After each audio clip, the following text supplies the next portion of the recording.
ভাবুন তো, একটা শহরে গিয়ে আপনি শুধু বসবাস করলেন আর পেয়ে গেলেন 1,31,00,000 টাকা, সেই সাথে প্রাকৃতিক সৌন্দর্যের নৈসর্গিক পরিবেশে নিরাপদে বসবাসের সুযোগ, যেখানে বাড়ির দরজা খুললেই দেখা মিলবে স্কি রিসোর্ট, আঙ্গুরের ক্ষেত কিংবা থার্মাল স্প্রিং। এমন সুযোগ পেলে নিশ্চয়ই আপনি তা হাতছাড়া করতে চাইবেন না। এমন সুযোগই দিচ্ছে ইতালি। ট্রেন্টিনো নামে পরিচিত ইতালির উত্তরাঞ্চল, আনুষ্ঠানিকভাবে ট্রেন্টো প্রদেশ, যা কিনা স্বায়ত্তশাসিত। ডলোমাইট আল্পস পর্বতমালার সঙ্গে মিলিত ট্রেন্টিনোতে রয়েছে অগণিত পরিত্যক্ত বাড়ি।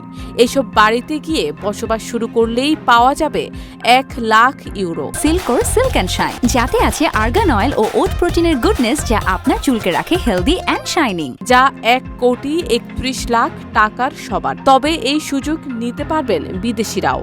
সিএনএনের এক প্রতিবেদনে বলা হয়েছে, ট্রেন্টিনো প্রদেশে গিয়ে থাকলে পরিত্যক্ত বাড়ি সংস্কারের জন্য অনুদান বাবদ পাওয়া যাবে 88,000 ইউরো, আর বাড়ি কেনার জন্য দেওয়া হবে 20,000 ইউরো। ইতালির নাগরিক কিংবা বিদেশিরা এর জন্য আবেদন করতে পারবেন। তবে এর মধ্যেও একটু কিন্তু রয়েছে। এই প্রদেশে গিয়ে থাকার জন্য চুক্তিতে স্বাক্ষর করলে সেখানে থাকতে হবে 10 বছর, অন্যথায় অনুদানের অর্থ ফেরত দিতে হবে। ট্রেন্টিনো প্রদেশে 33টি শহর এই পরিকল্পনার অংশ হবে। শিগগিরই এর অনুমোদন দেবে দেশটির সরকার। মূলত এই শহরগুলোতে জনসংখ্যা ব্যাপকভাবে হ্রাস পেয়েছে, এমনকি পরিত্যক্ত বাড়ির থেকেও জনসংখ্যা কম।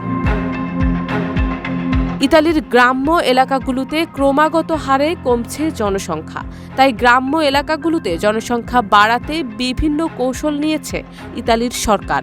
2024 সালের বাজেটে জনসংখ্যা কম এলাকাগুলোর জন্য 3 কোটি ইউরোর একটি তহবিল করা হয়েছে। যেসব মিউনিসিপ্যালিটি এলাকায় জনসংখ্যা 5,000-এর কম, সেগুলোতে জনসংখ্যা বাড়াতে তহবিল থেকে অনুদান দেওয়া হবে। এ বিষয়ে ট্রেন্টোর প্রেসিডেন্ট মাউরিজিও ফুগাতি বলেন, আমাদের প্রধান লক্ষ্য হল সম্প্রদায়গুলোকে পুনরুজ্জীবিত করা এবং আঞ্চলিক সংহতি প্রচার করা।